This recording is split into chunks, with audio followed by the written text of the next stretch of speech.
And are you considering retiring, or are you just going to keep going? I can't afford to retire. Pick it down to his home. And how are you, Oliver? Okay. And you really keep your place up nice here. So what do you do in your spare time? Nothing. Just nothing? Just loaf around and take care of your garden and stuff, right? Now, who are your parents? William Piggott. And your mother was? Hazel. Hazel, right. And you had how many brothers? Who were your sisters and brothers? What were their names? I got two. What were their names? Tom and Dave. And Matt? Well, yeah. And your sister was? Rebecca. Rebecca, right.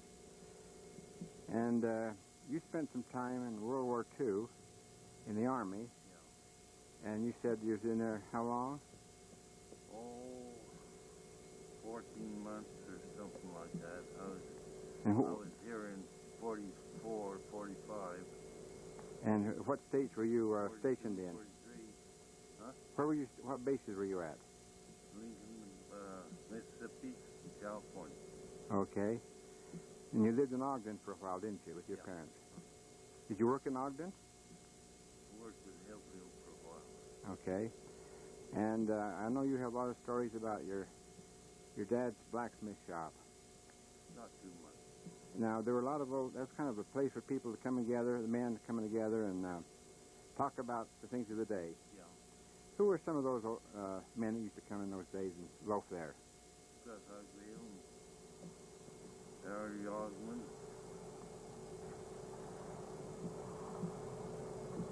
Tommy Reed, that's all. Okay, some of those. Well, just a bunch of people there. Just the men in the town, right? Yeah. And you're going to tell us your age? Huh? How old are you, Ollie? 39. 39. Boy, I wish I was your age. You look pretty good for your age. Yeah. Okay, thanks. Thanks, Oliver. Yeah. It's 10 or 11 years now, and of course a lot of people work here from the other side of the valley, from Bloomington in fact, and so they bring all of 96.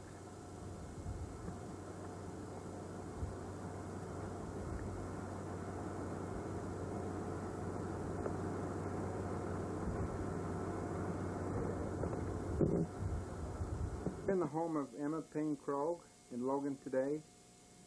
And this is Emma. And how are you today, Emma? I'm wonderful.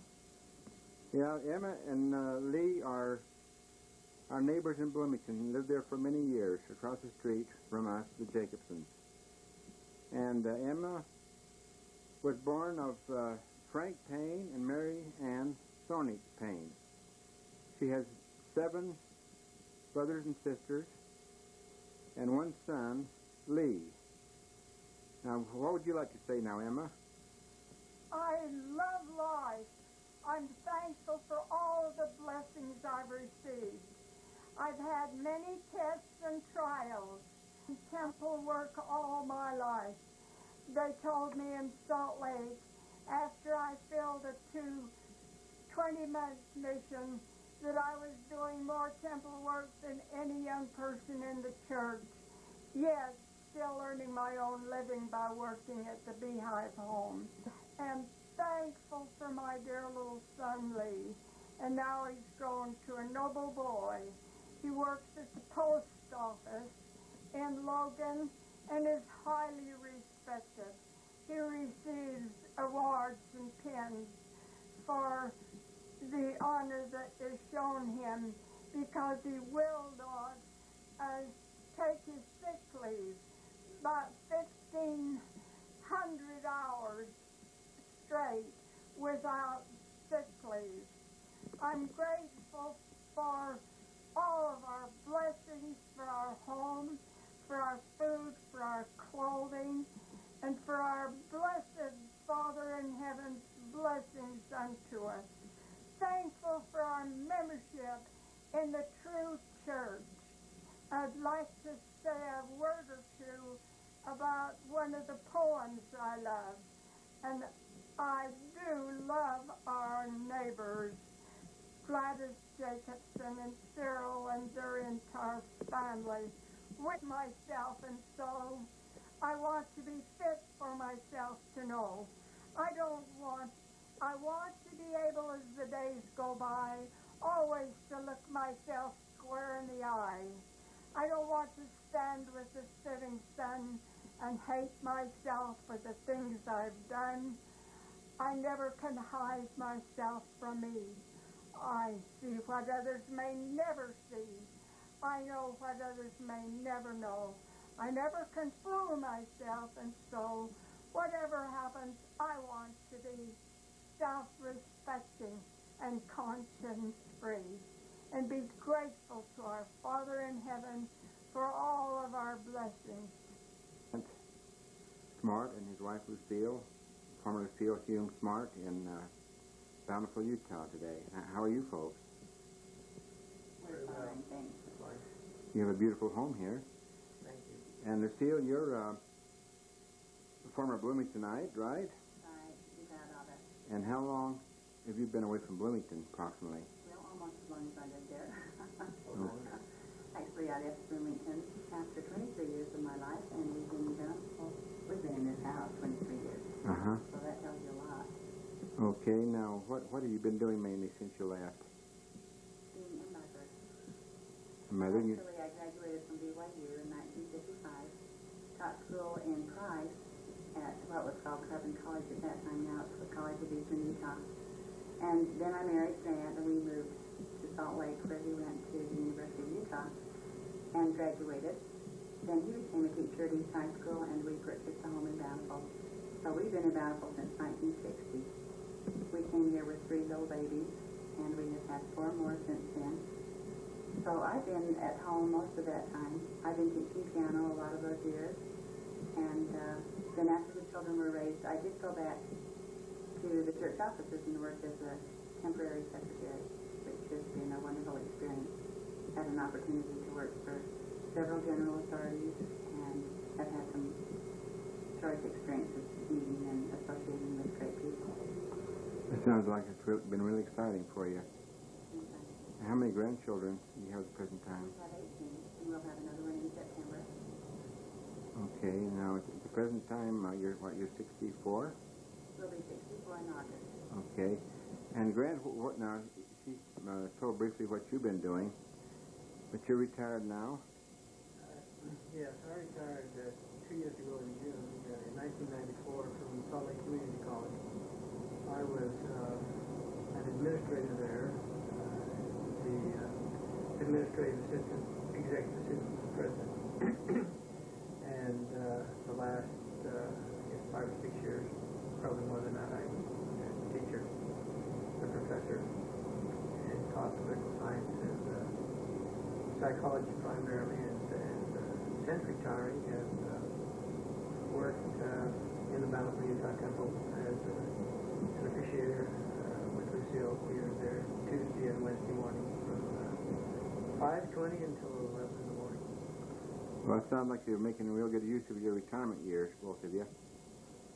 And so I guess you have some fond memories yet of Bloomington, don't you, Lucille? Oh, I love It has changed a lot since those days, but anytime I can go to Bloomington, I love to go, right, Dad? Yeah. it's Every year. a beautiful valley still. It is, and it has a peak sailed across the mountains, across the lake. It's just a haven for me. I don't think you can match the lake up there anywhere else. Actually, it's so beautiful and so good. Okay, is that about all you have to say today, or? We had good times there, and we appreciate you coming to visit us in our home. Oh, we're very happy to be here, and good to see both of you again. Thank Hume in Montpelier today. Today is the 4th of October, 1995, and we're happy to be in your home today. And would you have some comments you'd like to make? Yes, you want me to start first? Yes. My name is Philip Lynn Hume. I was born to John Philip Hume, named after him, on June the 30th, 1924. in Bloomington, Idaho, before we ever went to the hospital to be born. And I lived in Bloomington all my young years. Grew up there, my brothers and sister Lucille, and did the normal things they do in the youth. And I went through school in the Edison School in Bloomington, and then went to Fielding High School, graduated there, and went 1 year of college. I was drafted during the war onto the farm rather than in the service. The selective service boards put us where we belonged, and they said I belonged on the farm, and so I was unable to go on a mission. And then I met my wife at Logan. Dean Ward introduced us together, and we went together on a blind date. And a year or two later, we were engaged to get married, and well, maybe less than 2 years, but in 1946, October the 11th, we were married in the Idaho Falls Temple. And early that year, I remember the school board, Jeff Dunford was the chairman of the school board, and he came to me and said, "How would you like to teach school in Bloomington?" They didn't require anything but a permit in those days. We didn't have to qualify for college because I didn't have a degree. And I said, "Okay." And I said, "Who's going to be the other teacher?" And he said, "Well, we haven't chosen one yet." And when I talked to my girlfriend, she was a fiance then, we'd made plans to get married anyway, and they discussed it, and she was okayed, and so we had all 8 grades together in that Bloomington school. And by the way, I taught your sister, Kay. Which one? Beverly. She was in the 6th grade. I had the 4 upper grades, and Lois had the smaller grades. And we got married on October the 11th, which was, we told them, was Columbus Day. Columbus Day was the 12th, but we lied just a little bit and took the weekend off and got married and went back to school teaching on Monday. Then I moved to Montpelier that next summer, and after we were married, and went to work in the post office. And I worked in the post office for 34 years as a post clerk and a assistant postmaster, and then finally retired as a postmaster. And from that point on, I went into the travel business, and I've been in the travel business for 14 years. And this year, we sold out, and our plans are now to go on a mission on October the 11th, which is our anniversary date. We'll be in the mission home, a missionary training center. Congratulations. On the 11th of October. I'd just like to say I think that what I enjoyed about Bloomington, I taught school there 4 years, and those are the times in my teaching that I remember the best. Bloomington's a remarkable place, and when my husband and I moved away, I hated to go just as badly as he did, even though I was returning home to Montpelier where I'd been raised. The first thing I noticed about the children there was how well they could sing. And when I came to Montpelier, the first thing I discovered, no matter how I practiced part singing, even though some of the children are older, they could never sing 2 parts. And it seemed in Bloomington that you could never stop them from doing it. There were children in the 1st grade that would just naturally harmonize to everything. Some of the best programs that I can remember I enjoyed doing in Bloomington. When I think about that little school, I think it seems like the sun's always shining. I'm never standing out in the playground in front of the building. It does. It seems like eternally bathed in sunshine when I think about it.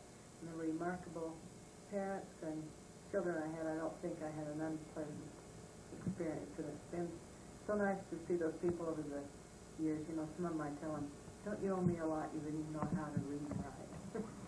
But we've had a pleasant life together, and we are looking forward to a mission. So you're going on your mission then just next week, is it? 49th wedding. On our 49th wedding anniversary. Oh, what a way to spend your anniversary. So that too, and my husband is for long suffering and patience. Well, It's taken. we wish you well on your mission and much success. And thank you very much. Well, thanks for including us in your Bloomington history. Thank you. A great talent.